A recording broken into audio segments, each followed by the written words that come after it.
ഈ മാസം 24-ാം തീയതി ബേപ്പൂരുള്ള 3 സ്റ്റാർ എന്ന് പറയുന്ന ഒരു ലോഡ്ജിൽ ഒരു മരണം നടന്നിട്ടുണ്ടായിരുന്നു. അപ്പോൾ നമ്മളവിടെ സ്പോട്ടിൽ ചെന്ന സമയത്ത് ബേപ്പൂര് ഇൻസ്പെക്ടർ സ്പോട്ടിൽ ആദ്യം എത്തിയിട്ടുണ്ടായതിനു ശേഷം ഫറൂഖ് ACP സിദ്ദീഖോടെ സ്പോട്ടിലെത്തി. പ്രാഥമിക നിഗമനത്തിൽ അതൊരു മർഡറാണ് എന്ന് നമ്മൾ മനസ്സിലാക്കി. ഈ മരിച്ച വിക്ടിമ, അദ്ദേഹത്തിൻ്റെ പേര് സോളമൻ എന്നാണ്, കൊല്ലം സ്വദേശിയാണ്. ആളുടെ കഴുത്തിൽ ആഴത്തിലുള്ളൊരു മുറിവുണ്ടായിരുന്നു. അത് ഷാർപ്പായിട്ടുള്ള ഏതൊരു ഒബ്ജക്റ്റ് വെച്ചിട്ട് ഉണ്ടായ മുറിവാണെന്ന് നമുക്ക് മനസ്സിലാക്കാൻ സാധിച്ചു. അപ്പോൾ ലോഡ്ജിൽ അന്നേ ദിവസം ഒരുപാട് പേര് താമസിച്ചിട്ടുണ്ടായിരുന്നു.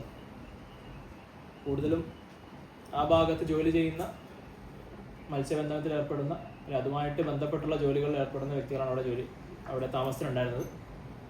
മലയാളികളും ഉണ്ടായിരുന്നു, അതുപോലെ തന്നെ അന്യസംസ്ഥാന തൊഴിലാളികളും അവിടെ ഉണ്ടായിരുന്നു. അപ്പോൾ ഈ ഒരു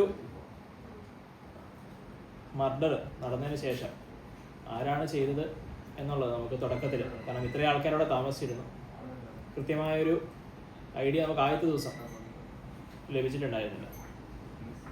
പിന്നീട് അവിടെ താമസിച്ചിരുന്ന വ്യക്തികളുടെ ഡീറ്റെയിൽസ് നമ്മൾ വെരിഫൈ ചെയ്തു.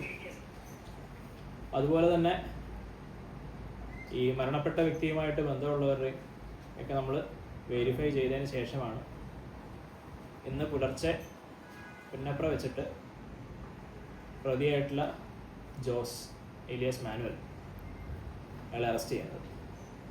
നമ്മൾ കസ്റ്റഡിയിലെടുത്തു. അറസ്റ്റ് ഇനി ചോദ്യം ചെയ്തുകൊണ്ടിരിക്കുന്നുണ്ട്. അതിന് ശേഷം ഇന്ന് തന്നെ കുറച്ച് സമയത്തിനകം അറസ്റ്റ് രേഖപ്പെടുത്തുന്നതായിരിക്കും. ഇന്ന് ജോസും അത് ഈ മരിച്ച സോളമനും അവർ തമ്മിൽ മുൻപരിചയമൊന്നുമില്ല. പക്ഷെ ഇവരുടെ ഈ പ്രതിയുടെ വീടും അയാളുടെ സ്വദേശവും കൊല്ലമാണ്. ഏകദേശം ഒരു 5 കിലോമീറ്ററൊക്കെ തന്നെ രണ്ടുപേരുടെ വീടൊക്കെ തമ്മിൽ വ്യത്യാസം. പക്ഷെ മുൻപരിചയമൊന്നുമില്ല. ഇവിടെ വന്നതിന് ശേഷമാണ്, അല്ലെ ഈ പറയുന്ന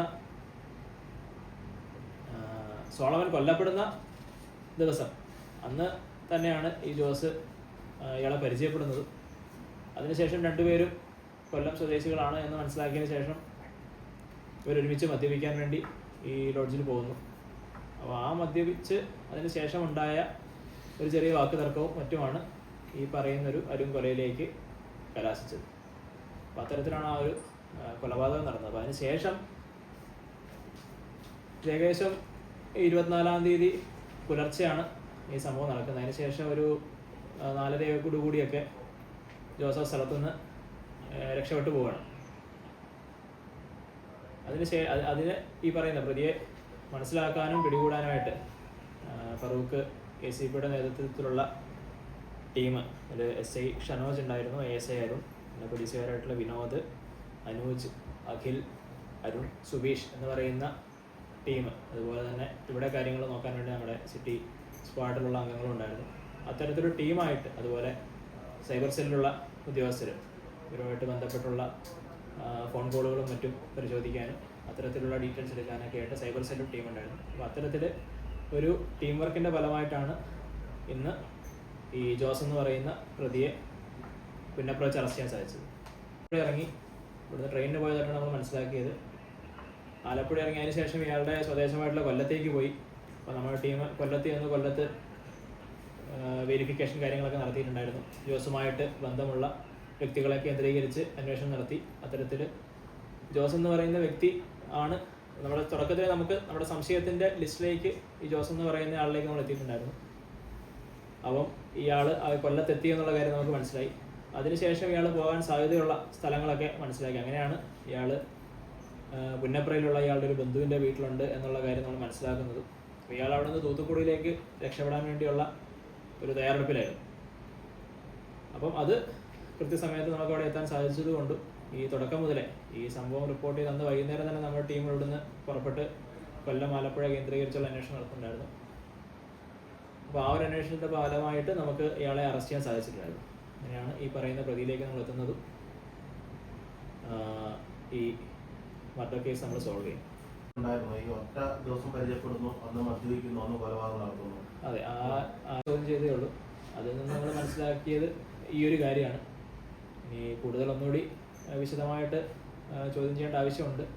പക്ഷെ എന്നിരുന്നാലും ഇവർ പരിചയപ്പെടുന്ന ഒന്നാണ്.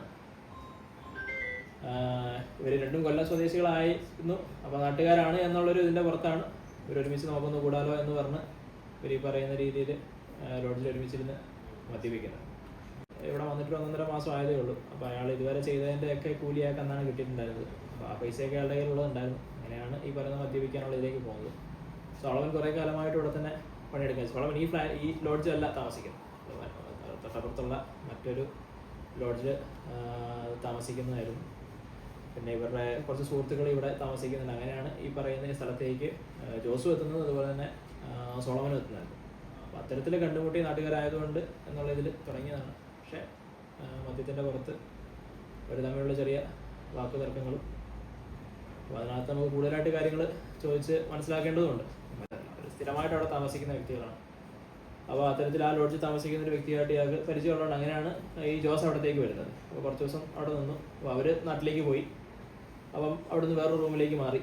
അപ്പോൾ അത്തരത്തിൽ അവരും ഈ പറയുന്ന സംഭവം നടക്കുന്ന അന്ന് രാത്രി ഈ ആ റൂമിൻ്റെ താമസിച്ചുകൊണ്ടിരുന്ന ആൾക്കാർ അവരും കൊല്ലം സ്വദേശികൾ, അതുപോലെ തന്നെ കുളച്ചിൽ ഭാഗത്തൊക്കെ താമസിക്കുന്നുണ്ട്. അപ്പോൾ അവരും നാട്ടിലേക്ക് പോയിട്ടുണ്ടായിരുന്നു. അപ്പം ഇയാളുടെ ഫോണ് നഷ്ടപ്പെട്ടു പോയിട്ടുണ്ടായിരുന്നു, ഈ ജോസിൻ്റെ ഫോൺ. അയാൾ ഇതിനു മുന്നേ കൊല്ലത്ത് പോയ സമയത്ത് ഇയാളുടെ ഫോൺ നഷ്ടപ്പെട്ടിട്ടുണ്ടായിരുന്നു. അപ്പം ഈ ഫോൺ എടുക്കണം എന്നുള്ള കാര്യങ്ങളൊക്കെ പറഞ്ഞിട്ട് പുള്ളി അവിടെ നിന്നാണ്. അപ്പോൾ അതുമായിട്ട് നമ്മൾ ജോസ് മൊബൈൽ ഷോപ്പിൽ പോയി. മൊബൈൽ ഷോപ്പിൽ പോയ സമയത്താണ് വീണ്ടും സോളമനെ കാണുന്നത്. അന്നേരമാണ് ഇവർ ഈ പറയുന്ന രീതിയിൽ നേരത്തെ കണ്ടുകൊണ്ട് വീണ്ടും വന്ന് ഈ പറയുന്ന രീതിയിലേക്ക് റൂമിലേക്ക് വരുന്നത്. അതിന് ശേഷമാണ് ഈ പറയുന്ന രീതിയിൽ മദ്യപിക്കുന്നതും. അപ്പോൾ നമുക്കവിടെ മദ്യക്കുപ്പിയും മറ്റുമൊക്കെ ഉണ്ടായിരുന്നു. ഇതിനകത്ത് ആ ഒരു ക്രിമിനൽ ബാക്ക്ഗ്രൗണ്ട് ഉള്ളതായിട്ടില്ല. പക്ഷേ മദ്യപിച്ച് കഴിയുമ്പോൾ ജോസ് കുറച്ചൊരു വയലൻ്റ് ആയിട്ട് ബിഹേവ് ചെയ്യുന്നതാണ് നമുക്ക് മനസ്സിലാക്കാൻ സാധിച്ചിട്ടുള്ളത്. അതെ അതെ അതെ. ഈ സോളമൻ ഈ വല നെയ്യുന്നതുമായിട്ട് ബന്ധപ്പെട്ട് അത് നമുക്ക് ആ ഭാഗത്ത് ഇപ്പം ഈ നമ്മുടെ ജോസിനോട് ചോദിച്ചു കഴിയുമ്പോഴാണ് അതിനെക്കുറിച്ചുള്ള കൂടുതൽ ഡീറ്റെയിൽസ് കിട്ടുക. ഏത് ഭാഗത്താണ് അയാളിത് കളഞ്ഞത് എന്നുള്ള കാര്യങ്ങൾ നമുക്ക് ഇതാക്കുന്നുണ്ട്.